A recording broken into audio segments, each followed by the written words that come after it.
오늘은 디도서 25강으로 목회자에게 향한 권면이라는 주제를 가지고 살펴보겠습니다.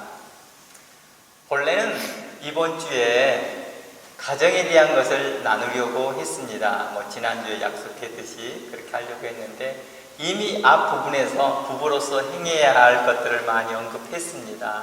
그리고 가정과 교회라는 주제로 성경 강의가 준비되어 있거든요. 그래서 다음 기회가 됐을 때 그것을 12주를 통하여서 가정과 교회 세미나를 통해서 더 깊이 나눠보려고 합니다.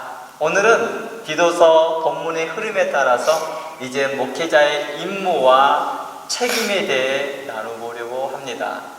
이걸 나누고 나면 디도서 2장은 마무리가 됩니다. 오늘은 사도 바울이 이렇게 말합니다. 2장 첫 부분부터 계속해서 말했던 부분이죠. 그레데 지역의 교회들을 감독하고 목회하고 있는 디도를 향하여 바른 교훈에 합한 것을 증거하라 하며 디도서 2장 1절부터 이렇게 말하였습니다. 그렇게 권면하면서 이제 오늘 살펴보았던 마지막 부분에서 예수 그리스도를 통한 구속으로 말미암아 우리를 깨끗게 하시고 또 그리고 선한 일에 열심히 있는 친백성이 되었음을 우리에게 다시 한번 상기시킵니다. 그러면서 목회자에게 성도들에게 이것들을 다시 한번 상기시켜라 라고 말합니다. 그리고 각인시키고 그들에게 성도로서 선한 일을 행할 수 있도록 지속적으로 그들을 교훈하고 책망하고 바르게 하라라고 하였습니다. 이 말은 그들을 그리스도 안에서 양육하라 라는 뜻이에요. 양육하라. 그들을 양육하되 하나님의 은혜로 인하여 모든 사도들과 복음전하들과 교회를 양육하실 때 세상에서 경건치 않은 것과 이 세상 정욕을 다 버리게 하신 것처럼 이라고 표현합니다. 그러니까 양육을 할 때 어떤 방식으로 하느냐라고 이렇게 말합니다. 우리 먼저 된 자가 사역자가 되어졌고 목회자가 되어졌고 전도자가 되었던 우리가 먼저 하나님의 은혜로 우리가 세상에 경건치 않은 것과 이 세상의 정욕에서 우리를 구원하시고 우리가 예수 그리스도에 의해서 은혜로 되어진 것을 기억하면서 우리가 그것들 다 버리고 대신 이 세상에서 이제 의롭고 신실하고 정의롭고 경건함 가운데 살면서 하나님 나라에 대한 영생의 소망과 예수 그리스도께서 다시 오실 것에 대하여서 기다리는 성도로 살듯이 이제 이러한 부분을 가지고 다른 성도들을 양육해라 라고 말하고 있다는 것입니다. 너희들이 이러한 경험이 있지 않았느냐 이렇게 말하는 거죠. 그리고 경험을 가지고 또다시 성도들에게 말하십시오 이렇게 말하는 것입니다. 그러면서 그레데 성도들에게 말합니다. 그레데 성도들이 이제 영적으로 타락하여졌고 세속적인 그 그레데 교회를 향하여서 이와 같이 양육하십시오. 그들에게 다시 한번 그리스도의 복음이 우리에게 어떻게 나타났으며 하나님의 은혜로 말미암아 우리가 구원받았다는 사실들을 잊지 말기 바랍니다. 그러니 하나님의 백성으로서 친백성으로서 선한 일에 열심되는 자가 되어야 되는 게 맞지 않겠습니까? 라고 그들을 가르치라, 권면하라. 이게 바로 목회자의 의무이고 책임이다 라고 말하고 있는 것입니다. 사도 바울은 디도에게 이렇게 말합니다. 당신은 그렇게 하셔야 됩니다 라고. 실제로 대부분의 성도들은요 교회에 온 그 본질적인 이유, 그 내면에 깊이 감춰진 그 목적이 뭘까요? 그건 바로 하나님의 말씀과 그리스도의 복음을 알고자 하는 것입니다. 겉으로 보기에는 세상 복을 원하는 것 같고 세상 복락을 원하는 것처럼 보일 수도 있지만 실상 내면 깊은 곳에서는 그리스도의 말씀을 알고 싶은 것입니다. 하나님의 복음을 알고 싶은 것입니다. 그리고 어떻게 더 본질적인 문제죠. 대부분의 성도들의 그 본질적인 내면에 감춰진 그 본질적인 목적이 무엇이냐면 어떻게 성도로서 하나님을 기쁘게 해드릴 수 있을까? 대부분의 성도들이 그러거든요. 어떻게 하나님을 기쁘게 해드릴 것일까? 이게 자연스러운 내추럴한 어떤 반응력 같아요.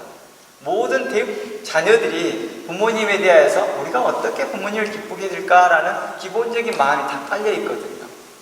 그 방법을 모르고 해야 될 어떤 해야 되는 방법을 몰라서 그럴 수도 있겠죠. 그런 지혜가 없어서 그럴 수도 있겠죠. 그런 지혜와 그런 방법을 알고 싶은 겁니다. 하나님을 어떻게 기쁘게 해야 될까? 그리고 어떻게 하나님을 사랑할 수 있을까? 그걸 배우고 싶은 겁니다. 그리고 하나님께 그 기쁨이 되기 위해서 우리는 어떤 삶을 살 수 있을까? 어떻게 살아야 될까? 이런 것들을 배우고 싶었던 것입니다. 그리고 마지막으로 대부분의 성도들은 성숙하고 싶거든요. 자신이 처음 신앙생활을 했던 그 모습대로 살고 싶지 않은 것입니다. 3년 전에 그 모습대로 지금까지 그렇게 살고 싶지 않는 것입니다. 더 성숙하고 싶은 거죠. 그래서 그리스도 안에서 성숙하고 성장하여서 이제 성숙한 성도로서 살아가는 것이죠. 그리스도 안에서 또한 교회 안에서, 가정 안에서, 직장생활 안에서, 또 세상에서 선한 일을 하며 성숙한 성도로서 하나님 나라에서 하나님 나라에 합당한 성도로 살고 싶다는 것입니다. 그리고 또한 대부분의 성도들은 그렇습니다. 하나님 나라를 들어가기를 소망합니다. 대부분이 아니죠. 모든 성도들이죠. 모든 성도들은 바로 하나님 나라에 대한 영생의 소망을 늘 품고 있습니다. 그러면서 예수 그리스도께서 다시 오심을 기다리고 있다는 것입니다. 오늘 불렀던 그 찬양 가운데서 있는 거죠. 그 찬양에서 계속 그럽니다. 우리가 그리스도의 죽으심, 그리고 그의 사랑을 알고 싶고 그 사랑이 다시 우리에게 오기를 간절히 기다리고 있는 성도들의 모습이 그대로 찬양에 반영되어서 우리는 그렇게 찬양을 통하여서 고백합니다. 우리가 구속받는 게 예수 그리스도로 말미암는 것이요, 또 그 사랑으로 인하여서 우리가 살고 기뻐합니다. 또 그 사랑이 우리에게 다시 오실 것을 우리는 기대하고 소망합니다 라고 고백하는 것입니다.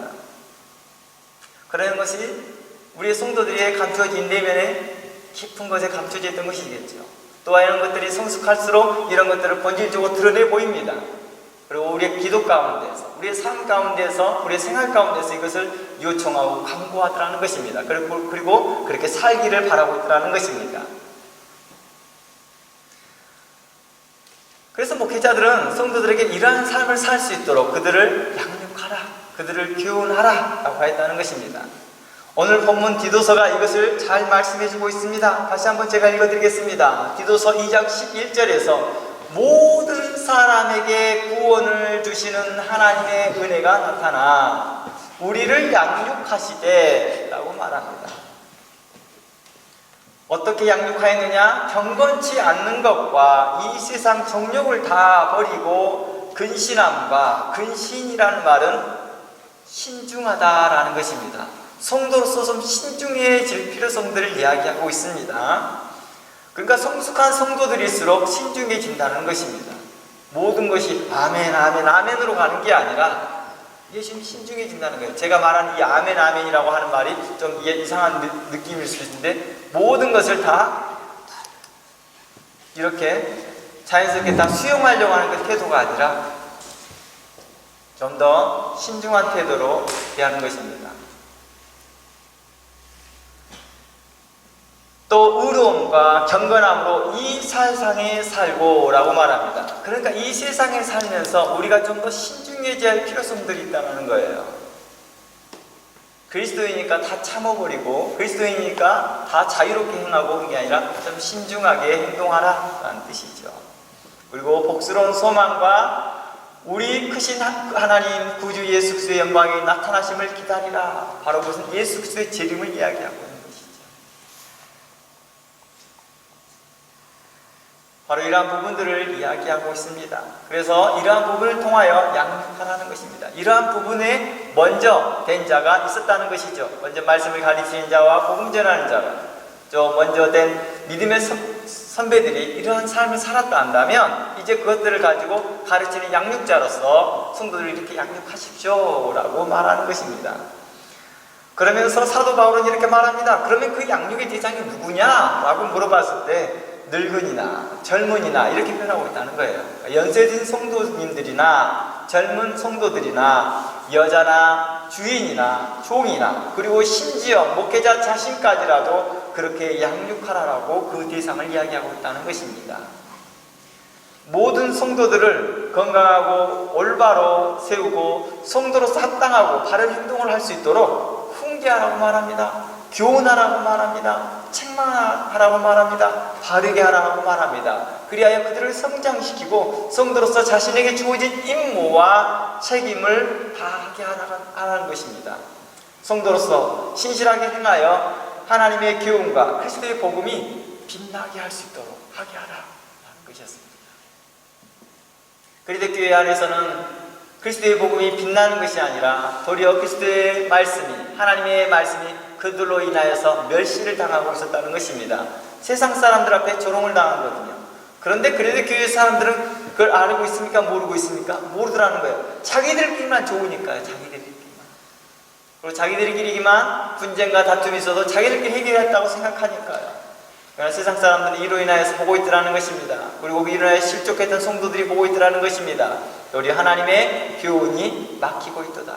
특히 연세드신 성도님들의 절제치 못한 태도를 인하여서 젊은 자들이 떠나가게 되고, 또한 젊은 성도들은 그들의 연세드신 성도들의 교훈과 책망을 바르게 함을 듣지 아니하고 그만한 마음으로 대함으로 인해서 또한 교회가 분란이 일어나고 다툼이 일어나더라는 것입니다. 어떤 자들은 자신의 자신의 자유의 권리만 주장하면서 자신이 해야 될 의무와 책임을 다하지 아니하면서 행했던 그런 자들이 교회 안에 숱하게 있으면서 하나님의 거룩한 말씀이, 그리스도의 복음이 빛나지를 못하고 있더라는 것입니다. 그러니 그리스도의 복음이 빛날 수 있도록 그들을 양육하라. 하나님의 거룩한 말씀이 빛날 수 있도록 그들을 교훈하고 책망하라. 하나님의 교훈과 그리스도의 복음이 빛나면 빛날수록 너희들이 성숙하고 성장되고 있다는 뜻이다 라고 반어적으로 이야기하고 있는 것입니다. 우리가 다시 짚고 넘어가 보겠습니다. 이 설교를 통하여서 목회자의 책임과 의무는 모든 어떤 형편과 어떤 사정과 지위에 있는 모든 성도들을 향하여 양육해야 한다고 말합니다. 그가 어떤 형편에 있든 어떤 나이를 가지고 있든 그 사람이 어떤 지위에 있든 상관없이 모든 성도들을 양육하라고 말합니다. 뿐만 아니라 자기 자신을 양육할 의무와 책임도 있다라고 말합니다. 그러니까 목회자가 다른 성도들을 양육해야 될 의무와 책임은 있는 건 물론하고 또 자기 자신에게 지속적으로 양육해야 될 의무와 책임이 있다라고 말하는 것입니다. 목회자 자신을 양육해야 하는 것이 제일 먼저 된 순서이겠지요, 본래는요. 그리고 그 다음으로 지속적으로 자기 자신을 양육하고 또 성숙시키는데 힘을 다하라는 것입니다. 그래서 디모데전서에서는 이렇게 말합니다. 뭐라고 말합니까? 너의 성숙함을, 너의 발전된 모습들을 계속해서 성도들에게 보이라 라고 말합니다. 그리고 이렇게 너의 발전된 그 모습들을 성도들에게 증거하여 그들로 구원을 얻게 하라 라고 말하였다는 것입니다. 어떻게 보면 목회자 자신이 계속해서 양육받고 자신이 지속적으로 양육받는 그런 태도는요, 어쩌면 자연적인 순리인 것 같습니다. 자연적인 이치이고요. 그렇지 않나요? 어떻게 보면 이게 상식이죠. 성경의 가르침이 이렇습니다. 한번 볼까요? 로마서 2장 17절 가봅니다. 로마서 2장 17절 말씀에 이렇게 말합니다. 유대인이라 칭하는 내가 율법을 의지하며 성경을 자랑하며, 그러니까 하나님을 자랑하며 율법의 교훈을 받아 하나님의 뜻을 알고 지극히 선한 것을 좋게 여기며 내가 율법에 있는 지식과 진리의 규모를 가진 자로서 소경의 길을 인도하는 자요 어둠에 있는 자의 빛이요 어리석은 자의 훈도요 어린아이의 선생이라고 스스로 믿으니. 어떻습니까? 양육자이죠. 목회자인 거죠. 그러면 다른 사람을 가르치는, 다른 사람을 양육하고 다른 사람에게 교훈하는 내가 내 자신을 가르치지 아니하느냐, 내 자신을 양육하지 않느냐, 너의 자신을 돌아보지 아니하느냐라고 물어보는 것입니다. 도적질하지 말라 반포하는 내가 도적질하느냐? 간음하지 말라는 내가 간음하느냐? 우상을 가진 영인인 내가 신사의 물건을 도적질하느냐? 신사라는 것은 우상을 말하는 것입니다. 율법을 자랑하는 내가 율법을 범함으로 하나님을 욕되게 하느니라. 교육된 바와 같이 하나님의 이름이 너희로 인하여 이방 중에서 모독을 받는도다 라고 말합니다. 물론 이 로마서 이 본문은 바로 할례당을 향하여 사시는 말씀이었습니다. 특히 할례당에서 그들이 지도자 역할을 하고 있던 사람들이죠. 그러니까 할례당의 교훈을 가르치는 자들에게 이 말을 하고 있는 것입니다. 그래서 교회를 분란시키고 실상 할례당의 교훈을만 그들은 가르치지 않겠죠. 교회 안에 리더십으로서 양육자로서 있으면서 그들의 주된 교리가 할례당의 교훈이었겠죠. 그래서 사도 바울은 그들을 지적합니다. 책망합니다. 너는 스스로 성도라고 자랑하며 너는 목회자라고 자랑하고 있고 너는 정통의 교훈을 가지고 있다라고 자랑하지만 너는 하나님의 뜻도 알고 하나님의 그 거룩한 교리도 알고 있으면서 그러한 지식과 진리의 규모를 가진 자로서인데 너희가 그렇게 행하지 못하고 있도다. 너희가 가르치는 대로 가르치지 못하고 있도다. 할례당이 가지고 있는 그 교훈 가운데서 또 하나 뭐의 문제가 있었습니까? 영지주의적 교훈이 있었기 때문이죠. 영지적 교훈 안에 그들이 어땠습니까? 이제 그리스도 안에서 이제 자유롭다는 것입니다. 자유로우니까 제사나 이런 기타 등등의 모든 문제에 대해서는 그들은 율법에 따라 행하면서도 그들의 행동에 대해서는 어떻게 합니까? 자유롭게 행동하더라는 것입니다. 그들의 책임과 의무를 다하지 않는 것입니다. 그래서 신명기 6장 6절 말씀에 이렇게 말합니다. 신명기 6장 6절 가봅니다.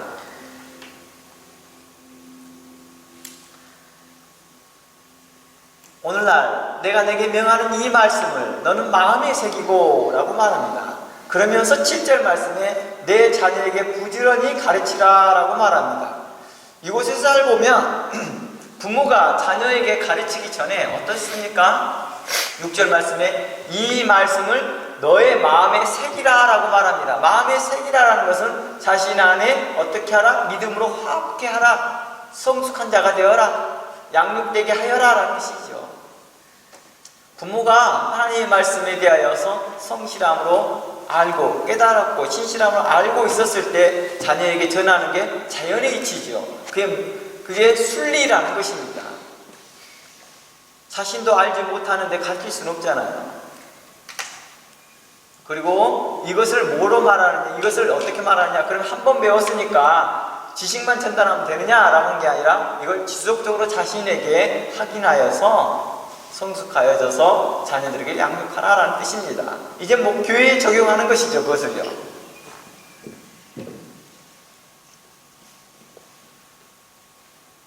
바로 이러한 거룩한 양육의 사역을 할 때에 성도들뿐만 아니라 세상 사람들도 목회자들을 없인 여기지 않을 것이다 라고 말합니다.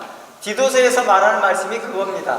디도서에서는 이리 하면 목회자들을 없인 여기지 않을 것이다 라고 말했다는 것입니다.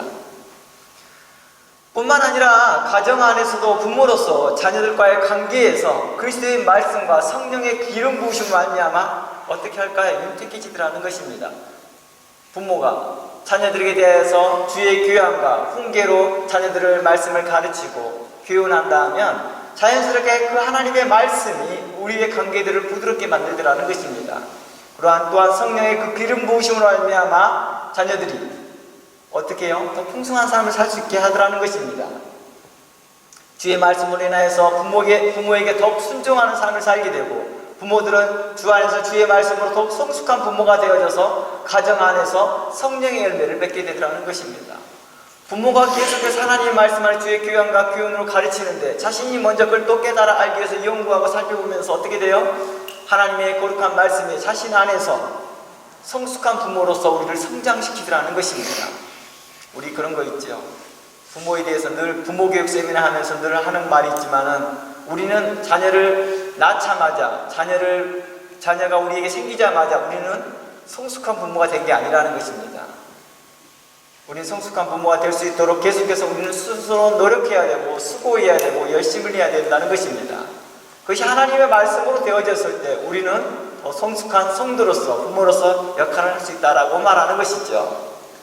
즉 하나님의 말씀이 자녀들에게는 더욱 순종하는 모습을 갖게 할 것이며 더욱더 의롭게 또 성실하게 살아가는 자녀로 세울 뿐만 아니라 부모에게는 더욱더 성숙한 부모로서 어떻게 행해야 될 것을 지혜롭게 의롭게 가르쳐야 될 것을 알게 하더라는 것입니다. 이것을 그대로 에베소의 말씀과 같이 교회에 적용해 보는 것입니다. 가정에 있는 모습을 그대로 교회에 적용해 보는 것입니다. 이것을 에베소서에서 이야기하고 있는 것이죠. 그걸 적용해 보면 주의 말씀으로 목회자들을 더욱 어떻게 할 것입니까? 성도들은 존중할 것입니다 라고 말하는 것입니다. 만일 목회자가 신실한 마음으로 의로운 마음으로 성도들에게 그렇게 양육하게 된다면, 교훈하고 책선하고 바르게 한다면 더욱더 성도들은 목회자들을 더욱 존중하게 될 것입니다. 그리고 목회자는 주의 말씀을 연구하고 살피면서 더욱 성숙한 목회자가 될 것을 이야기하고 있다는 것입니다.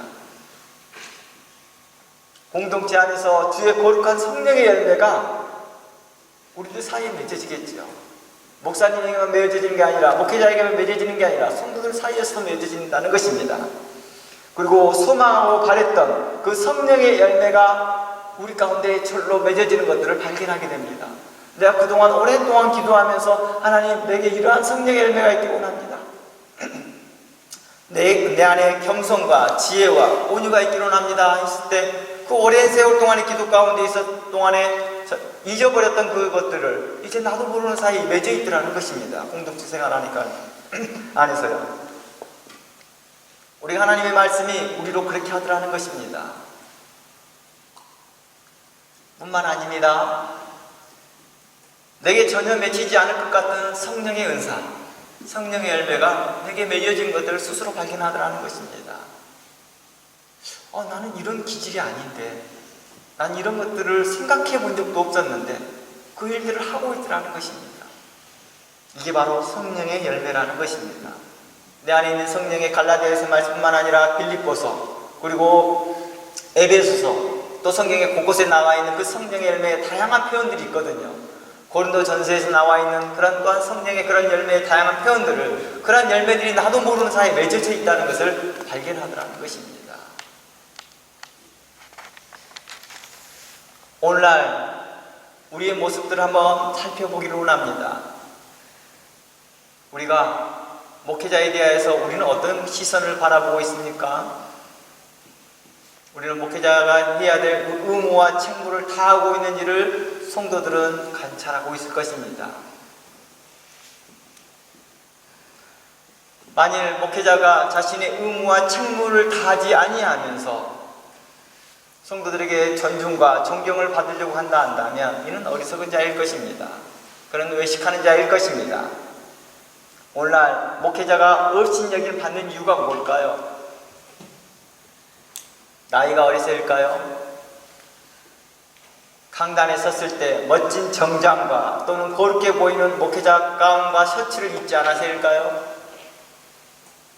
말할 때 아주 좋은 중저음의 목소리로 성도들이 듣기 편한 목소리를 내지 못해서일까요? 또한 찬양할 때 목회자가 박자를 못 맞추고 음을 못 맞춰서일까요? 아니면 생활할 돈이 없어서 경제적 활동을 하기 위해서 주변에 도움을 받고 있는 그런 모습 때문에 존중받지 못하고 있는 걸까요? 아니면 경제적 활동을 위해서 또 다른 직업을 갖고 있었기 때문일까요? 또한 품위 유지를 위해서 할 수만 있으면 좋은 집과 좋은 차, 좋은 옷을 입지 못하고 갖지 못해서 목회자의 품위가 없는 걸까요? 사람들이 목회자를 존중하지 못한 이유가 바로 그런 좋은 차와 좋은 옷과 좋은 집들을 갖지 못해서인 것이 아닐 것을 우리는 다 알고 있다는 것입니다. 그바로 목회자가 주의 말씀을 연구하고 살피어서 성도들에게 때를 따라 말씀을 나누어주는 그런 양육의 책임과 의무를 다하지 않기 때문에 오늘날 교회 안에서 목회자가 존중받지 못하고 있는 것입니다. 사도 바울은 그렇게 말하고 있습니다. 사도 바울은 디도에게 성도들의 상황에 따라서 시적절하게 바른 교훈을 하고 책망하고 바른 것을 증거하라. 그리하였을 때 너를 업신여기지 못할 것이니다 라고 말합니다. 오늘 디도서의 2장의 그 마지막 부분이 그것입니다. 디도는 당시 그레데 교회 전체에 있는 많은 교회들을 감독하였을 뿐만 아니라 당시의 학자들에 따르면 그레데 안에는 당시에 5개 정도의 교회가 있었다라고 말합니다. 그러면 그 5개 교회들을 뭐 했을까요? 전체 감독하는 모습이었겠죠. 그리고 그도 또한 목회를 할 뿐만 아니라 다른 목회자들을 향하여서 계속해서 교훈하고 바르게 하고 또 조언하고 또 사도 바울과 같이 자신도 다른 그런 목회자들을 권면했겠죠. 또 그들 때에 따라서는 양육하기도 했겠죠. 그러면서 바른 목회를 할 수 있도록 계속해서 말했겠죠. 그러면서 이렇게 말합니다. 성도들에게 상황에 따라 시의적절하게 교훈하고 책망하고 바른 것을 증거하라. 그리하였을 때 너희를 업신여기지 못하게 할 것이다. 업신여기지 않을 것이다 라고 말하고 있다는 것입니다. 성경에서 근실이 징계하라 할 때 그 히브리어로 근실이라는 말은 때를 따라 징계하라는 것입니다. 때를 따라 교훈하라는 뜻입니다. 바로 디도서의 맥락에서는 이렇게 말하고 있는 거죠. 연세 드신 성도들이 공동체 안에서 성숙하지 못한 태도와 의무와 책임을 다하지 않는 그것을 바르게 하시고 책선하십시오. 또한 젊은 성도들이 성도로서 합당히 행하지 않는 것과 순종하지 않는 것과 복종하지 않는 것에 대해서 교정하시고 그들을 책망하고 책선하십시오. 또한 주인과 종들 사이에서 주인은 권력으로 다스리고 종은 순종하지 않는 그러한 모습에 대하여서 그리스도 안에서 순종과 복종과 서로를 대할 때 그리스도께 대하듯이 하게 하십시오. 부모와 자녀 간의 관계도 또한 그렇습니다. 부부 간의 또한 관계도 그렇습니다. 라는 이야기를 꺼내고 있습니다. 그러한 의무와 책임을 회피하는 자들을 향하여서 책선하고 바르게 하고 교훈하라라고 말하고 있는 것입니다. 이것을 근실이 징계하라라는 관점과 연결되어 있다는 것입니다. 그리고 더 나아가 그리스도를 감독하고 있는 디도로서 주변 목회자들에게 세상에서 경건치 않는 것과 이 세상 정욕을 다 버리게 하시고 대신 이 세상에서 신중하고 의롭고 경건함의 삶 가운데 살면서 하나님 나라의 영생의 소망과 예수 그리스도의 영광의 재림을 기다리는 성도로 살 수 있도록 그러한 목회자가 될 수 있도록 먼저 우리의 구원 대신 예수 그리스도를 통한 하나님의 은혜임을 강조하라 라고 이야기합니다. 목회자로서 이 모든 것이 우리의 구원이 하나님의 은혜임을 강조하게 하라. 이 말은 어떤 것을 의도하고 있는 거예요? 바로 당시 할례당의 교훈에 대해서 이야기하고 있는 것입니다. 우리의 구원이 율법의 행위가 아님을 그들로 강조하게 하는 것입니다. 그렇게 가르치게 하라. 어떻게? 우리의 구원이 하나님의 은혜임을 강조하게 하라. 그리고 영광의 그 재림을 기다리는 그런 목회자가 되게 하고 그런 말씀을 가르치는 자들이 되게 하게 하라 라고 말한다는 것입니다. 또한 하나님 나라에 대한 영생의 소망을 품는 성도들로 세울 수 있도록 너 자신, 목회자 자신이 그러한 소망 가운데 살아라 라고 말하고 있다는 것입니다.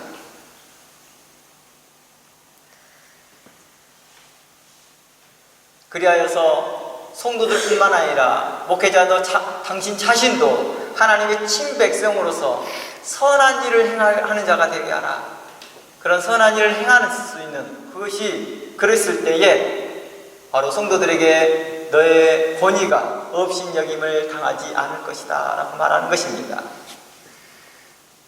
목회자로서 자신의 선한 일은 뭐일까요? 바로 성도들을 잘 양육하는 것입니다. 양육이라는 말은 사람들이 오해하여서 성경 공부라고 착각을 하고 있습니다.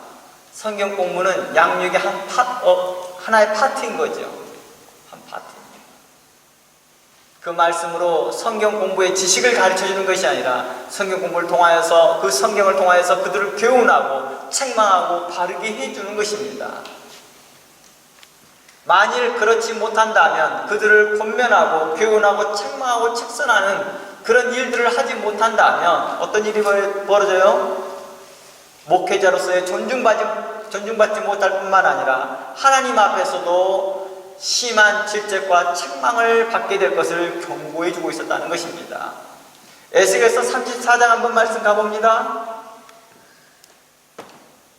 에스겔서 34장 전체는 바로 목회자에 대해서 이야기하고 있습니다. 신실하지 못한 목회자들, 자신의 책임과 의무를 다하지 못한 목회자들을 향하여서 경고하고 있는 말씀입니다. 1절부터 봐보겠습니다. 여호와의 말씀이 내게 임하여 가라사대 인자야 너는 이스라엘 목자를 쳐서 예언하여 그들 곧 목자들에게 예언하여 이르기를 주 여호와의 말씀에 자기만 먹이는 이스라엘 목자들은 화 있을진저 목자들이 양의 무리를 먹이는 것이 마땅치 아니하냐라고 말합니다. 이것은 다시 말해본다면 2절 말씀을 다시 읽어보자 한다면 목회자들이 라는 뜻이겠죠. 목회자들이 양의 무리를 성도들을 먹이는 것이 양육하는 것이 마땅치 아니하냐. 마땅치란 말이 무슨 뜻이에요? 그들의 의무이고 책무임을 이야기하고 있다는 것입니다.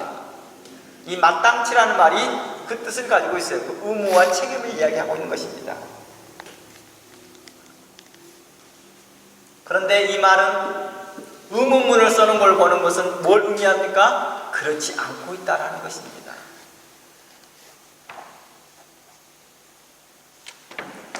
그들에게 답변을 기다리는 질문이 아니었습니다.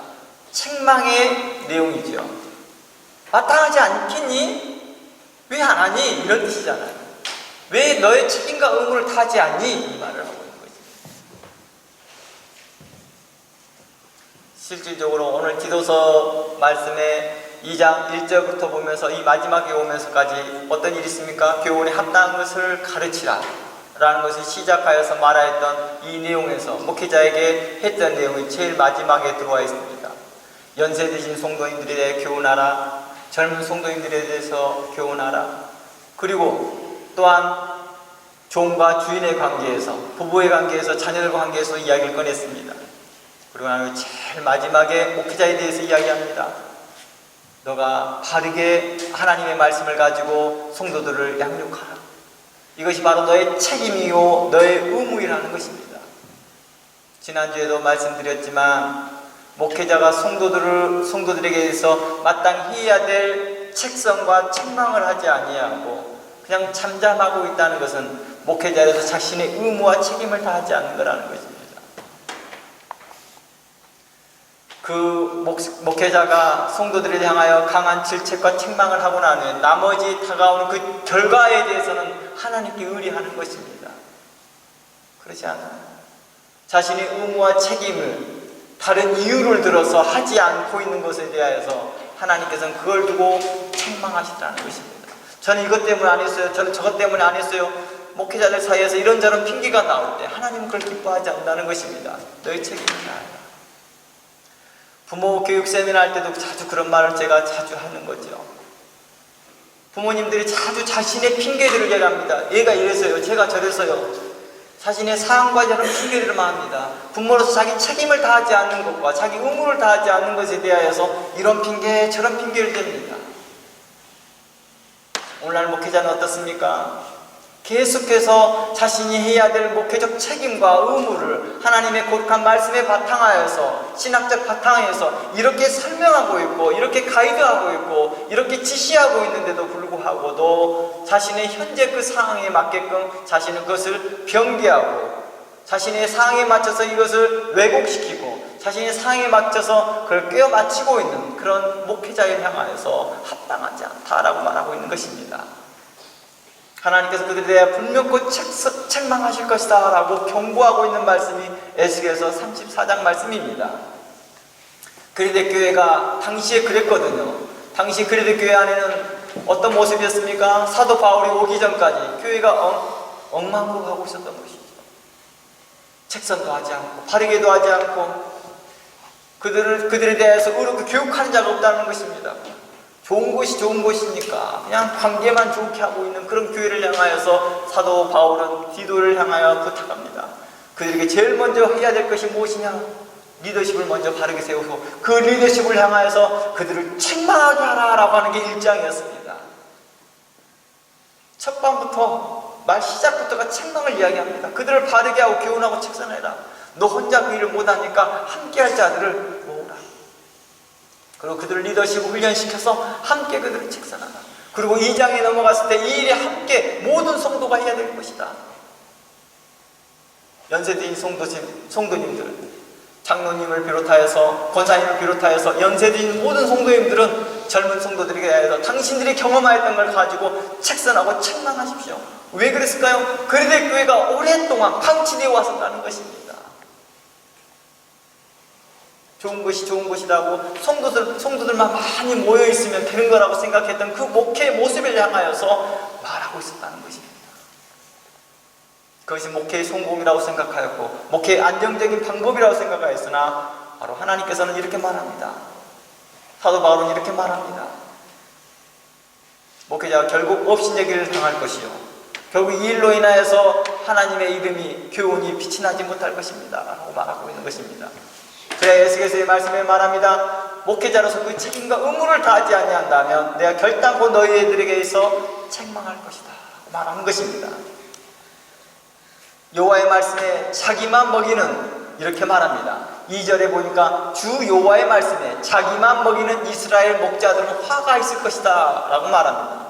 자기만 먹이는 목자들은 화가 있을진저 라고 화라는 건 뭡니까? 심판이 있을 것이다 라고 말합니다.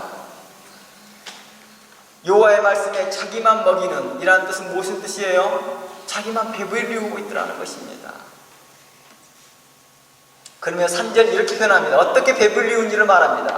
너희가 살진 양을 잡아 그 기름을 먹되 그 털은 입되 양의 무리는 먹이지 아니하는도다. 여기서 살진 양은 뭡니까? 교회 안에서 나름 열심히 있는 성도들이 향하여서 이거 하십시오, 이거 봉사하십시오, 저거 봉사하십시오 하면서 실질적으로는 뭘 합니까? 그 양의 무리들을 먹이지 않고 있더라는 것입니다.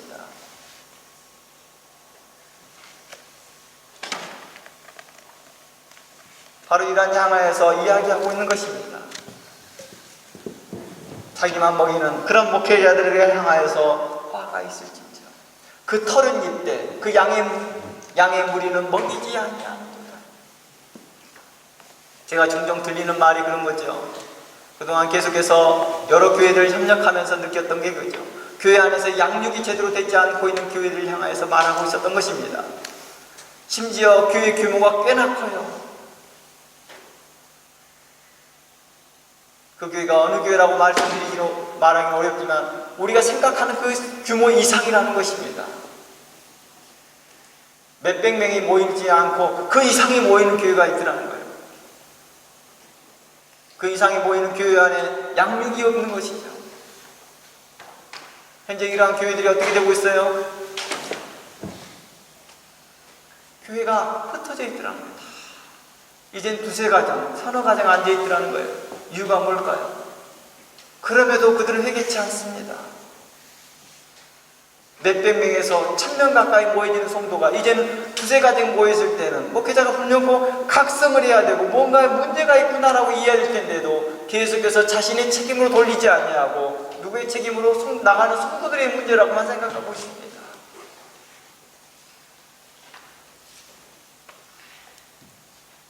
계속해서 많은 성도들이 이렇게 반응을 했거든요. 목사님, 우리를 양육해 주십시오. 우리를 양육해 주십시오 라고 직접적인 말로 요청을 하였으나 그걸 거부합니다. 물론 한다고는 하지요. 그러나 잘못된 양육의 방식인 거죠. 그래서 교회를 돌아가 보면 가끔씩 그러더라고요. 양육하고 있대요. 양육이란 성경 공부를 하고 있대요. 근데 저는 그런 지식을 가르치지 말라고 말합니다. 성경 지식을 가르쳐주는 것이 우리 그걸 양육이라고 착각하고 있다는 것이죠. 오늘 디도서의 말씀 우리 2장을 봐도 알 수 있잖아요. 연세 드신 성도들에게 어떻게 하라, 젊은 성도들에게 어떻게 하라, 실제적으로 프랙티컬하게 그들을 위하여서 본질적으로 민망할 수 어느 때는 실질적으로 그들에게 듣기에 민망할 수 있을 정도로 그들을 책망하고 책선하고 바르게 하라는 것입니다. 그러나 그렇지 아니하고 살진 양을 잡아먹고 기름을 먹되 그 털은 입되 양의 무리는 먹이지 않고 있더라는 것입니다. 4절 너희가 그 연약한 자를 강하게 아니하며 병든 자를 고치지 아니하며 상한 자를 싸매어 주지 아니하며 쫓긴 자를 돌아오게 하지 아니하며 잃어버린 자를 찾지도 않더라는 것입니다. 찾으러는 가지요. 그러나 한두 말 말하다가 결국은 그 성도와 싸우더라고요. 서로 감정 싸움이 생기고 서로 간에 누구 말이 맞냐, 내가 맞느냐, 너가 맞냐 이런 말로 마무리되더라는 것입니다. 다만 강포로 그것을 다스렸도다. 다만 강포로 다스렸다는 건 뭐예요? 목회자의 권위로서만 이야기하더라는 것입니다. 목자가 없으므로 그들이 흩어지며 흩어져서 모든 들짐승의 밥이 되었다라고 말합니다. 누가 없다고 말해요? 목회자가 없대요. 실상 없었나요? 아니었습니다. 있었습니다. 그러나 그들이 해야 될 책임과 의무를 다하지 않기에 하나님은 이렇게 말합니다. 목자가 없으므로 라고 표현하였다는 것입니다. 그들이 흩어지며 흩어져서 모든 들짐승의 밥이 되었다라고 말합니다. 어떤 사람들은 그럽니다. 교회가 분쟁이 있고 다툼이 나뉘어지면 그래도 이것도 또한 하나님의 일이다. 결국 교회가 두 개가 되지 않았느냐? 이로 인해서 전도 효과를 잃지 않았느냐? 어느 말에는 맞지만 어느 상황에는 맞지만 또 다른 상황에서는 우리가 신중하게 생각해 봐야 될 것들이 있을 것입니다. 6절 내 양의 무리가 높은 산과 높은 내 무리마다 유리되고 내 양의 무리가 온 지면에 흩어졌을 때 찾고 찾는 자가 없다라고 말합니다. 그러므로 목자들아 여호와의 말씀을 들을지어다. 주 여호와의 말씀에 내가 내 삶을 두고 맹세하노니 내 양의 무리가 노략거리가 되고 모든 들짐승의 밥이 된 것은 목자가 없습니다. 어떤 목자가 없는 거예요? 자기 책임과 의무를 다하는 목자가 없다 이 말을 이야기하고 있는 것입니다. 내 목자들이 내 양을 찾지 아니하고 자기만 먹이고 내 양의 무리를 먹이지 아니하는도다. 자기만 먹는다는 건 자기만 배불리고 있더라는 것입니다. 그러므로 너희 목자들아 여호와의 말씀을 들을지어다. 제가 어느 교회에 그런 이야기를 했습니다. 교회 규모가 꽤나 크더라고요. 그리고 건물까지 있더라고요. 그런데 그게 나중에 문제가 생겨서 여러 어려움이 있었죠. 목사님이 양육의 책임과 의무를 다하지 못해서 온 이유가 있었겠죠. 그래서 교회가 흩어졌습니다. 그리고 교회가 결국에는 목사님 가정만 딸랑 남은 거예요. 그럼 나머지 교회 재산은 어떻게 해야 됩니까? 라고 하에 대한 질문조차도 하지 않습니다. 당연히 이게 그냥 목사님 가정에 기속되어 있는 거예요. 이게 좀 합당한 일일까요? 합당하지 못합니다. 그럼에도 불구하고도 그들은 당연히 그것이 합당하다고 생각합니다.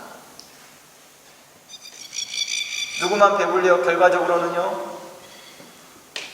우리 이러한 생각들을 해봅시다. 많이 고민해 봐야 됩니다. 오늘날 목회자들이 생각해야 될 내용이겠지요. 물론 오늘날 저희 교회 안에서 목회자들이 대상으로 되어있지 않은 상태에서 제가 이 말씀 증거한 것이 조금 언밸런스적인 모습일 수도 있겠지만은 맞지 않는 상황일 수도 있겠지만은 말씀의 흐름에 따라서 오늘 목회자의 대상에 대하여서 이렇게 권면해 봅니다. 그것은 곧 저를 향한 권면이기도 할 것입니다.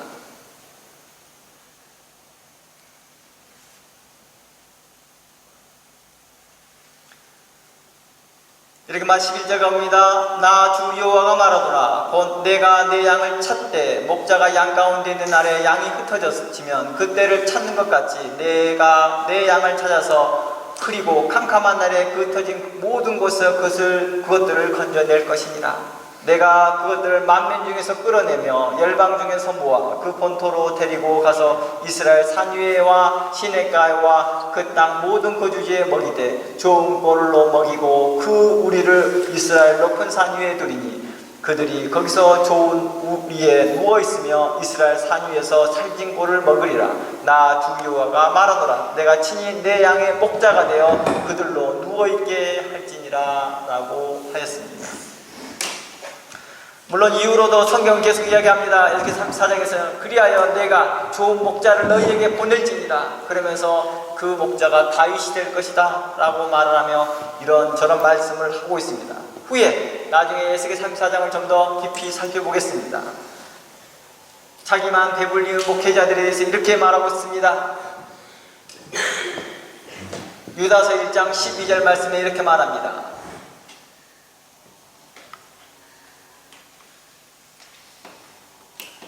유다서 1장 12절 말씀에 이러한 자들을 향하여서 저희는 기탄 없이 너희와 함께 먹으며 너희 애찬에 안초요 자기 몸만 기르는 목자다 라고 말합니다. 자신의 품위 유지와 자신의 본인 위지만 집중하고 있더라는 것입니다. 자신의 이미지 관리하는 데만 집중하고 있더라는 것입니다. 성도들의 이미지 관리와 성도로서 하나님 앞에서 합당한 삶을 살 수 있도록 하는 그런 관리는 전혀 해주지 아니하고 오직 자신만 경건하면 되고 오직 자신만 풍요로우면 된다라고 생각합니다.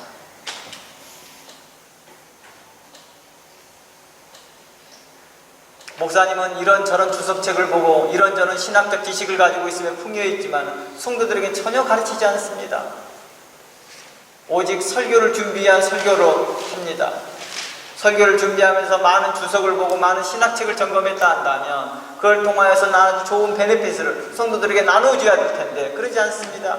그냥 설교를 말을 아주 부드럽게, 아주 웅변처럼, 아주 또한 중저음으로 아주 부드럽게 전달하고 스무스하게 전달, 논리적으로 만들기 위한 하나의 수단으로 사용하고 있더라는 것입니다. 성도들이 이해하든 못하든 그건 중요하지 않습니다. 오직 자신의 말이 얼마나 부드럽게 잘 나가느냐, 자신의 논리가 얼마나 잘 관철되고 있느냐에만 초점이 두고 있더라는 것입니다. 이러한 사람들이 자기만 먹이는 목회자가 아닐까요? 이사야서 56장 11절 말씀에 이렇게 말하고 있습니다.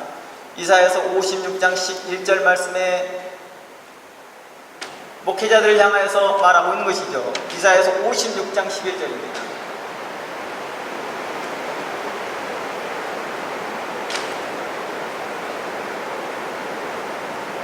제가 바로 읽어드리겠습니다. 56장 11절 말씀에 이 개들은 탐욕이 심하며 라고 말합니다. 여기서 이 개들이라고 말한 것은 56장 전체를 맥락에서는 목회자들을 이야기하고 있었습니다. 리더십들을 이야기하고 있었습니다. 선지자들을 이야기하고 있었습니다. 이들은 탐욕이 심하며 족한 줄을 알지 못하는 자요 그들은 몰각한 목자들이다. 다 자기 길을 돌이키며 어디든지 자기 이익만 도모하더라는 것입니다. 어느 사역지를 가든 어떤 환경에 있든 어떤 사역을 하든 자기 신의 이익만 생각하고 있더라는 것입니다. 성도들의 고통을 위해서, 성도들을 위해서 자신을 희생하는 법이 없다라는 것입니다. 제가 어느 한 교회 목사님이 하는 말들을 들었습니다. 하는 작은 성도가 지금 당장의 어려운 문제를 가지고 그 목회자에게 상담을 했습니다. 저는 목사님이 이 문제를 해결해 줄 거라고 생각하고 제가 목사님을 찾아왔습니다. 그런데 목사님이 이렇게 말합니다. 아니요, 난 당신의 문제를 해결하고 싶지 않습니다. 만약 당신의 문제를 해결한다 하면 우리 교회에 치명타를 주기 때문입니다. 우리 성도들이 나가게 될 것이며 우리의 성도를 잃어버릴 것이며 그걸 걱정하고 있더라는 것입니다. 오직 자신의 목회, 오직 자신의 것만 생각하고 있더라는 것입니다. 오늘날 그러한 모습을 향하여 성경은 이야기하고 있습니다. 오직 자기 이익만 도모하는 자들을 향하여서 그들은 어떻게 될 것이니라 몰각한 목자요 그들을 향하여서 하나님께서는 심판하시겠다라고 말합니다. 이들은 탐욕이 심하는 자요 명예욕에 탐심이 많고 자신의 권력에 탐심이 많고 이러한 사람들이 어떻게 합니까? 에레미야 시대 때에는 다 정치적인 선지자로서 왕 옆에 달라붙어서 자신들의 이름을 세상에 알리는 데만 집중하고 있더라는 것입니다. 예수님 시대 때 왔을 때 예수님도 이렇게 말합니다. 마가복음에 보니까 큰 무리를 보시고 예수님께서 민망히 여기시며 그들의 백성들 볼 때 목자 없는 양같이 인하여 라고 말합니다. 왜 예수님께서 오셨는데 그들이 목자 없는 양처럼 보였을까요? 양육을 받지 못하고 있었다는 것입니다. 그들을 책선하고 책망해 준 자가 없었다는 것입니다. 이 일에 먼저 온 자가 누구 있었습니까? 세례 요한이 먼저 왔습니다. 그리고 그들을 양육하되 그들을 책선하고 책망하고 바르게 합니다. 그러자 백성들이 말합니다. 우리가 어떻게 해야 됩니까? 우리가 어찌하여야 하나님의 나라에 들어갈 수 있습니까? 할 때 세례 요한은 그들을 하여 바르게 책선해주고 바른 교훈을 이야기합니다. 이렇게 회개하라. 이렇게 해야지 회개에 합당한 열매이다. 그럼 그런 사람들은 그동안에 바리새인과 사두개인의 교훈을 받지 않았던 사람들일까요? 다 사두개인과 바리새인들의 교훈을 받던 사람들이었겠죠. 그러나 그들이 뭐 했습니까? 그들을 바르게 책선하지 아니하고 의롭게 교육하지 아니하고 하나님의 거룩한 말씀으로 그들을 바르게 하지 않았기 때문이었겠지요. 그리하여 그들이 유리하는 백성들처럼 먹지 않는 양처럼 그들이 흩어지고 있고 그리고 방황하고 있었다라고 말합니다. 바로 예수님은 그러한 자들을 향하여 오시면서 그들을 위로하시고 그들을 향하여 이렇게 말합니다. 하나님의 말씀이 무엇인지를 말합니다. 성도들을 깊은 내면에서는 이렇게 말하는 것입니다. 하나님의 뜻을 알고 싶은 거거든요. 자신들이 고침을 받기를 바라고 있다는 것입니다. 자신이 온전하지 않다는 걸 다 알기 때문이죠. 자신이 어떤 길을 가야 더 옳은 길인지를 알고 싶다는 것입니다. 바로 이러한 부분에서 예수님은 그들을 책선해주고 책망하고 말합니다. 오병이어 사건 때로 봤을 때도 알지만 사람들이 예수님께 쫓아옵니다. 예수님, 예수님 하고 달려옵니다. 그리고 그 오병이의 기적을 맛봤던 그 사람들은 예수님을 계속 왕삼으려고 했을 때 예수님은 그들을 향하여 이렇게 말합니다. 책선하고 책망합니다. 썩을 양식을 위하여 일하지 말고 영생에 있는 양식을 위하여 일을 하라. 아니 예수님을 만나려고 밤새 찾았고 아침 일찍부터 와서 예수님을 만났던 그 열심히 있는 사람들에게 향하여서 잘 왔다 이렇게 말하지 아니하고 그들의 생각을 고쳐주기 시작합니다. 너희들이 이렇게 열심을 내 찾아하는 그 목적을 이제 그 내면에 깊이 너희들이 속 안에 감춰있는 게 무엇이겠니? 너 그런 거 아니었겠니? 하나님 나라의 소망을 두는 거잖아. 그동안에 유대교 안에서 계속 말씀 들었던 게 뭐니? 우리가 거기서 하나님 나라에 들어가는 거 아니었겠니? 그 메시아의 나라잖아. 그 메시아의 나라에 합당한 삶을 살기 위해서는 썩는 양식을 일하지 말고 영생에 있는 양식을 위하라. 이해해서 하십시오 라고 말하였을 때 성도들 사이에서는 이제 고민하게 된다는 거죠. 그들이 무엇이 진정한 하나님의 말씀인 것을 고민하게 됐다는 것입니다.